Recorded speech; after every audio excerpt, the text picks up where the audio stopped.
स्थापित ये गुरुकुल और इन गुरुकुलों के पीछे ही बापूजी को कितना कष्ट हुआ है, कितना कष्ट गुरुदेव ने झेला है भारतीय संस्कृति के लिए 2008 से लेके अब तक इन्हीं गुरुकुलों के लिए। और ये गुरुकुल बंद करने के लिए विधर्मियों ने, षड्यंत्रकारियों ने क्या क्या कुचक्र रचे बापूजी के देवी कार्य सेवा कार्य को बंद करवाने के लिए। लेकिन हम सबका कर्तव्य है कि गुरुदेव के देवी कार्य सेवा कार्यों को मजबूती से, चाहे वो गुरुकुल हो, चाहे बाल संस्कार हो, चाहे ऋषि प्रसाद हो, लोक कल्याण सेतु हो, चाहे गौशाला हो, या आश्रमों में आने वाले साधकों की संख्या हो। तो यहाँ पर भी हर शनिवार को, भारत में तो रविवार, यहाँ पर हर शनिवार को भी आप जो आसपास के साधक आज आए हैं वो भी यहाँ आश्रम में ज़रूर आएँ। आश्रम को, छोटा सा आश्रम इतना सुंदर इसको बना के रखें जैसे सबरी माता सेवा करती थी, साफ सफाई करके, किसी का भी मन आकर के आकर्षित हो जाए। और इसका रंग थोड़ा सा डार्क है, लाइट पिंक थोड़ा हो जाए तो बढ़िया, देख लेना। और खूब आप इधर आसपास के लोग आया करें, हर शनिवार सेवा करें, साधना करें, सुमरण करें और भी लोगों को जोड़ें। अगली बार जब भी यहाँ शिविर हो तो इससे 10 गुनी संख्या होनी चाहिए, ऐसा संकल्प लेकर के सभी लोग जाएंगे, 10 गुना।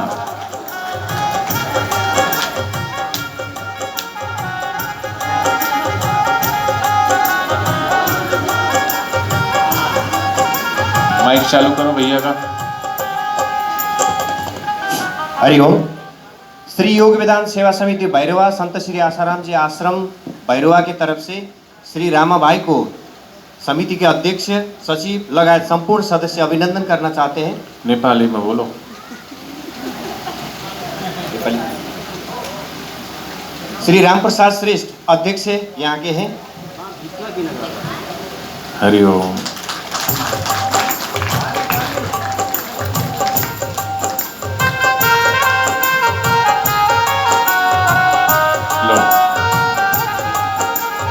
सचिव है वो द्वारिका गौतम और सभी सदस्य अपनी अपनी तरफ से श्री रामा भाई को बहुत बहुत अभिनंदन करना चाह रहे हैं और ऐसे कार्यक्रम बार बार हो, ऐसे चाहना रखते हैं।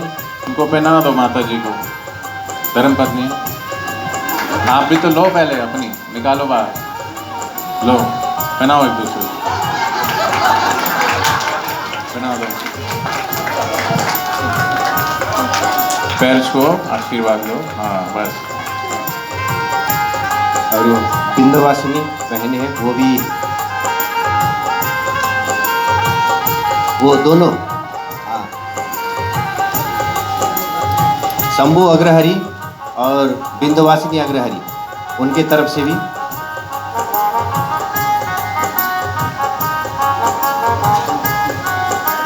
उपाध्यक्ष हैं वो इस समिति के, भैरवा समिति के।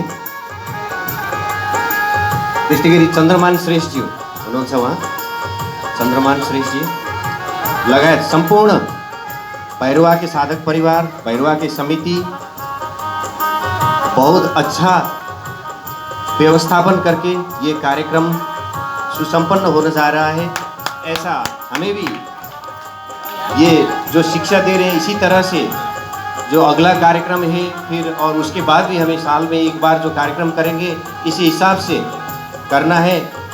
बस वही शिक्षा लेके भैरवा की समिति के हिसाब से हम आगे बढ़ना चाहते हैं। भैरवा आसपास के हो। और बिंदवासिनी अग्रहरी कुछ बोलना चाहती हैं। प्रसाद। हरिओम। भैरवा आश्रम को उपाध्यक्ष पद्मा बिंदवासिनी अग्रहरी। आप लोगों से मैं ये बोलना चाह रही हूँ कि साधक सम्मेलन तो होंगे ही हर जगह पे, पर अभी भैरवा में सत्संग नहीं हुआ है। पूरे नेपाल में एक ऐसा सत्संग हो, एक केंद्र बिंदु रखा जाए एक जगह, और पूरे नेपाल के साधक और अनदर जो भी हैं, जैसे वो अपने भारत में होता है पूरा प्रचार प्रसार करके, उस तरह से एक मतलब रखा जाए सत्संग, जिसमें महिला शिविर और बच्चों का ध्यान योग शिविर और पुरुषों का, मतलब उस हिसाब से 2 दिन 4 दिन का हो। मेरी यही इच्छा है और बापूजी के श्री चरणों में भी मेरा निवेदन यही है कि एक भव्य रूप से नेपाल में सत्संग हो। और इस बार श्री रामा भाई 2 बार आए, पर मैं चाहती हूँ कि कम से कम 5 दिन का सत्संग हो और खूब भव्य रूप से हो। काठमांडू की तरफ से मांग किए हैं, हमारे नेपाल में कहीं भी हो, लेकिन चलना सबको है और सब समिति वाले अपना एक एक व्यवस्था करके जितने जाएं सबको लेके चलें। हर समिति वाले एक जिम्मा लें और सबको लेके चलें। जैसे हर जगह भारत में अपने होता है, मैं चाहती हूँ कि मेरे नेपाल में भी ऐसा हो, ये मेरी इच्छा है। और आप लोगों से भी मैं यही चाहती हूँ कि एक बार आप लोग भी बापूजी के सामने आप लोग भी अपनी बात रखें, क्योंकि जब गुरुदेव चाहेंगे तभी होगा। होने पर हम लोग तो रख सकते हैं ना, हम तो बच्चे हैं, उनसे तो हम अपनी अरदास रख ही सकते हैं, बाकी तो बापूजी पूरा करेंगे ही। हरिओम।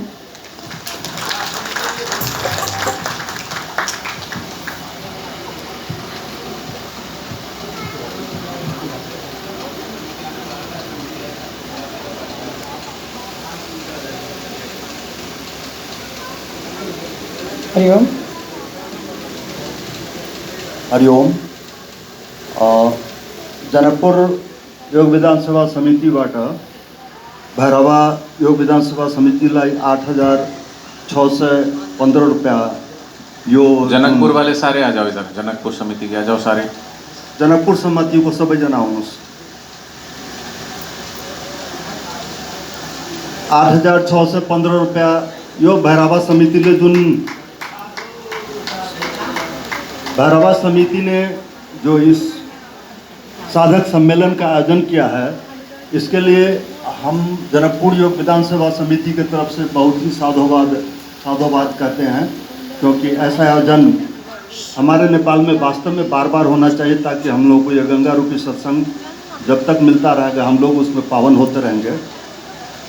और एक बात मैं आप सभी साधक भाई बहनों से यह अनुरोध करता हूँ कि जनकपुर योग विधानसभा समिति जो आश्रम बना रहा है, उसके लिए हम अब आर्थिक सहयोग नहीं मांगते किसी से, सिर्फ इतना प्रार्थना करते हैं कि जितने भी साधक पूरे नेपाल में है, नेपाल में एक ईंटा का 12 रुपया पड़ता है, सभी साधक भाई बहन एक ईंटा का सिर्फ पैसा दें जनकपुर योग विधानसभा समिति को, ताकि सभी का संकल्प उसमें जुड़ जाए, और सभी का संकल्प जुड़ जाएगा तो निश्चित रूप से वह आश्रम बन के ही रहेगा।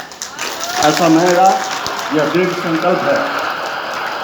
और अंत में मैं एक बात रमा भाई जी से प्रार्थना करना चाहता हूं कि जहां पर जनकपुर योग विधानसभा समिति आश्रम बना रहा है, उसके ठीक 2 मिनट पैदल चलने के बाद एक वहां पर ईसाई वालों का हर एक शनिवार को सम्मेलन लगता है, जिसमें लगभग 300 से 400 लोग होते हैं।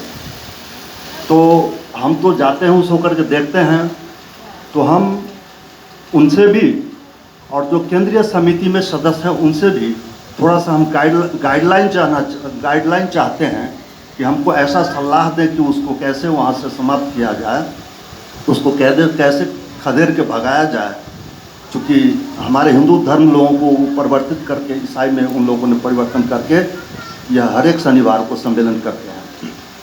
इसलिए यही मैं सलाह भी चाहता हूँ। देखो बहुत अच्छा है, वो बच्ची अभी बोल के गई, उसके लिए हमें अपनी लाइन लंबी करनी पड़ेगी, अपने साधकों की संख्या बढ़ानी पड़ेगी, और जो लोग भूले भटके इधर उधर बिछड़ रहे हैं तो उनको जाकर अलग अलग एरियो में समझा करके अपने धर्म में घर वापसी कार्यक्रम करवा करके और वापस उनको हिंदू धर्म में जोड़ना पड़ेगा, तभी वो वहाँ से सब छोड़ छाड़ के भागेंगे। ठीक है। हरिओम। हरिओम। हरिओम। ओके।